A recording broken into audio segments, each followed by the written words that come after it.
Before getting into the stories, I want to talk about today's sponsor, Parabooks. If you're a fan of this channel, odds are you're an avid horror fan, and odds are you've heard of the SCP Foundation, which, if you're not familiar, is an international secret organization concealing anomalies from the outside world so that people can go about their lives in safety, be it ancient monsters, aliens, or spacetime anomalies. Such a big organization can exist without an extensive database of what they captured, and sometimes some of the files get leaked, and Parabooks just so happen to acquire 3 SCP research journals. Of course, the SCP Foundation and its anomalies are purely fictional. It's a web project made by horror fans from around the world, and it's something everyone can contribute to, with comics, books, animations, and video games like SCP Containment Breach all adding to the lore. Paraglix has published some really cool SCP Foundation art books, taking the most interesting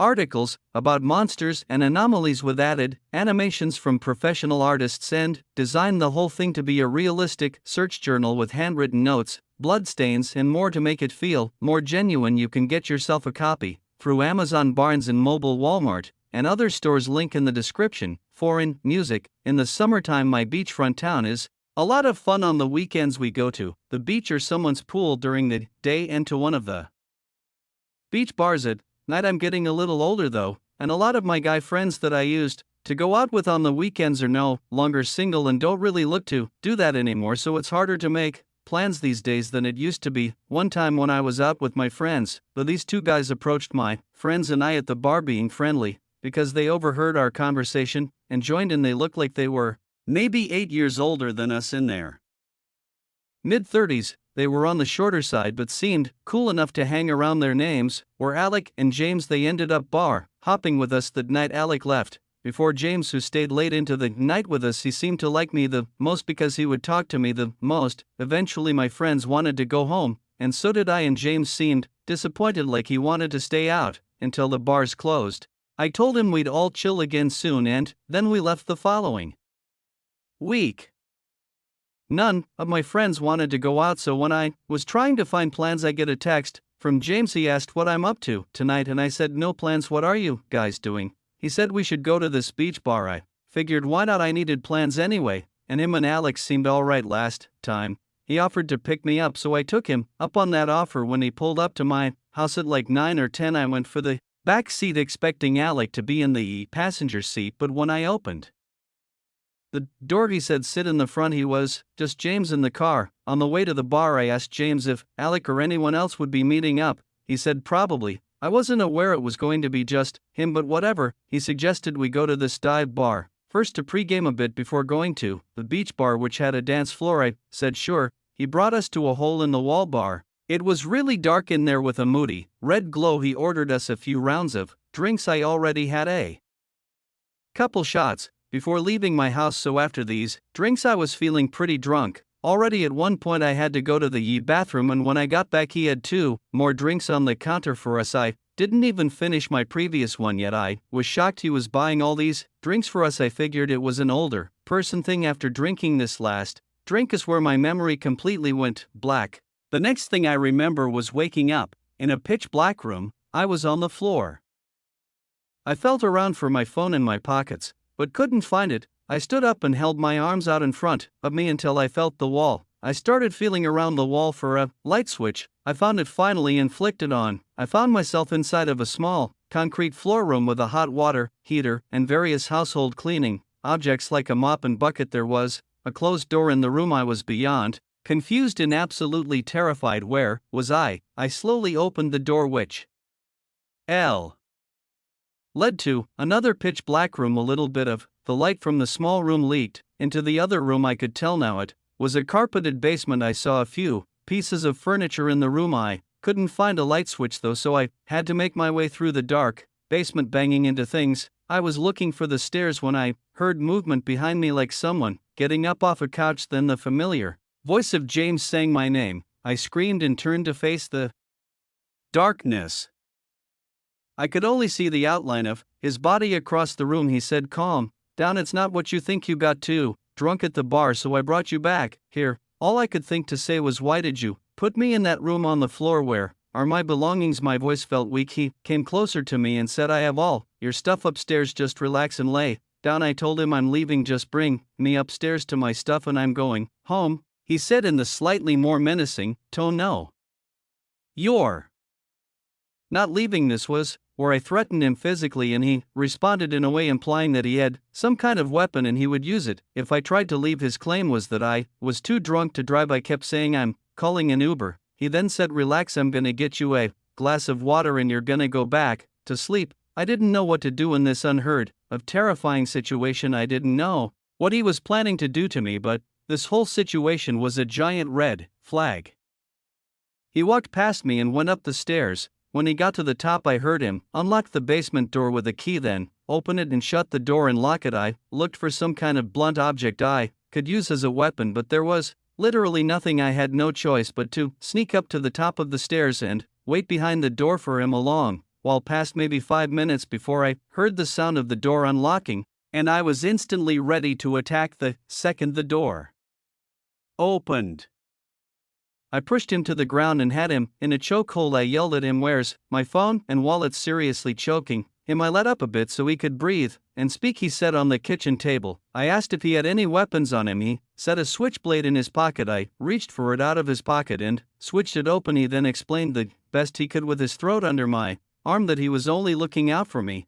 I got up off of him, went to the kitchen, grabbed my belongings from the table and quickly left the house. I called my brother, who's also my roommate, right away, and he picked up. Having been woken up from the call, I explained everything and asked him to pick me up. He came right away. The next day I went to urgent care to get tested and Rohypnol was found in my urine. It was confirmed that he roofied me. I then spoke to a lawyer and have since filed a civil suit against James, which is still in progress, and we're building a case. However, there is no clear-cut proof that James was actually the one to roofie me or that he had any illegal intentions afterward. However, I do believe that I have a good case, considering that he left me on the floor and hid my belongings upstairs. I still, to this day, don't know what his end goal was. I don't even like to think about whether he did anything weird to me while I was out. Music, thank you. In the summertime, I like to spend my time doing outdoor activities. In the summer, I stay with my family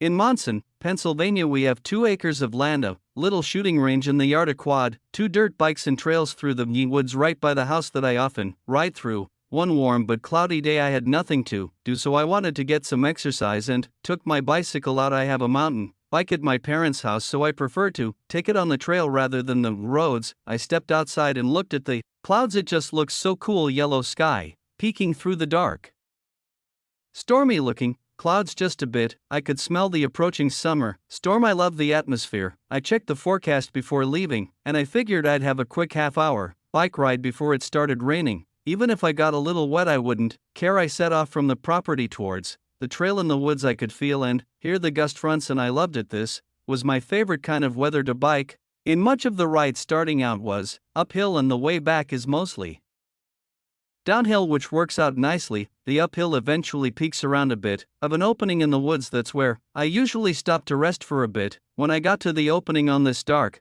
day, as usual, I stopped to catch my breath. After all the uphill pedaling, I browsed through my phone for a minute, looking at texts and such, and that's when the sound of the wind and all the leaves blowing suddenly stopped, and it was dead silence. There was no wind anymore. I looked around, shocked and kind of intrigued. I'd never seen such a heavy gust run suddenly stop out of nowhere. I looked all around me, suddenly getting an uneasy feeling. I was starting to think I was hearing some kind of voice, a very high-pitched voice, that I hoped it was just an animal. The darkness under the clouds and trees, the silence, the sky, and now the sounds I was hearing all coming together were creating an unexplainably creepy setting. And then, perhaps because of the dead silence, now I was able to hear sticks cracking not far away, and when I looked in that direction, I saw something about 30 to 40 feet from me in the trees in the direction where the trail continues to go. The best I could describe what I was seeing was some humanoid-looking figure, hunched over as if it were hiding,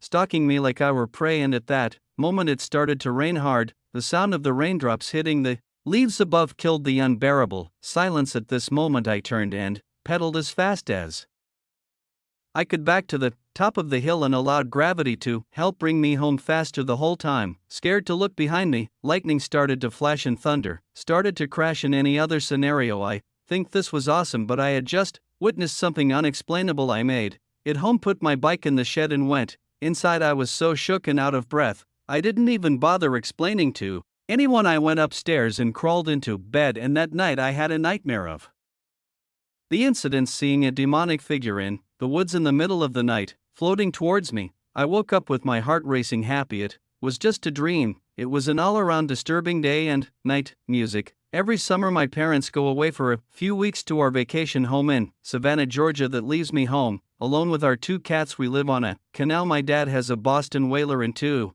jet skis in the yard across the canal. From us is marsh, and further down the canal is a park. Not a lot of boat traffic passes our yard as a result, and it's very private and secluded. Our house is decently big, but I feel like my dad probably spent more money on the boat than he did our house. To be honest, it draws a lot of attention. I loved when my parents would be gone for their trip, especially since I'm off during the summer and have free reign to do whatever I want and have over whoever I want. Just no parties. I had the girl I was seeing for a little bit over to hang out in the backyard. One night we sat in the hot tub, and when the hot tub cycled off and it went quiet out, I heard something from the canal. Sometimes you'd hear fish or birds splashing in the water, but this sounded more rhythmic. Stood up and saw on the canal someone kayaking by. I couldn't see anything more than that, though no features. I couldn't even see what they were wearing. A little unusual this hour at night and this far up the canal, but it is a public canal nonetheless. In it, out in the backyard, one night we sat in the hot tub, and when the hot tub cycled off and it went quiet out, I heard something from the canal. Sometimes you'd hear fish or birds splashing in the water, but this sounded more rhythmic. Stood up and saw on the canal someone kayaking by. I couldn't see anything more than that, though no features. I couldn't even see what they were wearing. A little unusual this hour at night and this far up the canal, but it is a public canal nonetheless. In it, around sporadically, both of our reactions at first were simply, what the actual hell is that? She asked if that's a helicopter light, which I dismissed immediately because that was silly. I said, I think it's a flashlight. I turned off the TV to bring total darkness in the room. Then I got off the bed and stepped just to the side of the window so I could peek out and see where the light was coming from. I saw it was someone waving a flashlight from the canal. In fact, it looked like that person on the kayak again. The girl I was with, who I'll just call Jane from here on out, asked me what it was. I told her it's that guy from the kayak. Before waving a flashlight through the window, she asked, why is he doing that and how did he know we were in the specific room? I told her it must have been because he saw the light from the TV screen through the window. He already knew someone was in here. Having a girl in the room gave me that basic primal urge to act like a man, and asked her opinion of what I should do. She said I should go out there and help him. I called back out to the man, do you want me to call 911? And he called back, no, I just need help getting out of this kayak. I called back to the man, okay, I'll come out. I closed the window, then I sighed and told Jane to wish me luck. She wasn't wearing much clothes in the bed, so I wasn't gonna make her get dressed and go out there with me. I threw on a t-shirt and ran downstairs. Then I threw on my slides and opened the back door. I turned on the backyard lights and stepped outside, and that's when I heard a blood-curdling scream from upstairs. It was Jane screaming my name. I looked around the yard in response in a panic, and I saw a man running towards me from the canal. I ran inside and slammed the door shut and locked it with only 2 seconds to spare because there was a giant bang on the door, followed by the man trying to twist the doorknob open. I grabbed the entire knife holder from the kitchen and brought it upstairs. I locked my bedroom door, and Jane told me she saw that man sneaking up on me. The second I turned on the lights outside, there's no old weak injured man. He was this big looking guy. We were paranoid that he was lurking around the property still. I called my dad to tell him what happened, and he told me I should be on the phone with the police right now, not him. So I called 911 and the police came, did a search of the property, did a report, then ranked some of the neighbors' doorbells. Any of my neighbors who answered didn't see anything. The strange part was that the kayak was gone, which led me to believe he ran back to get it and likely ran into the marsh. The fact that we have a decently nice house and an $800,000 boat in the backyard in a secluded, tucked away spot of the canal probably made us look like an easy target to Break into that night that person may have even somehow knew that my parents were away.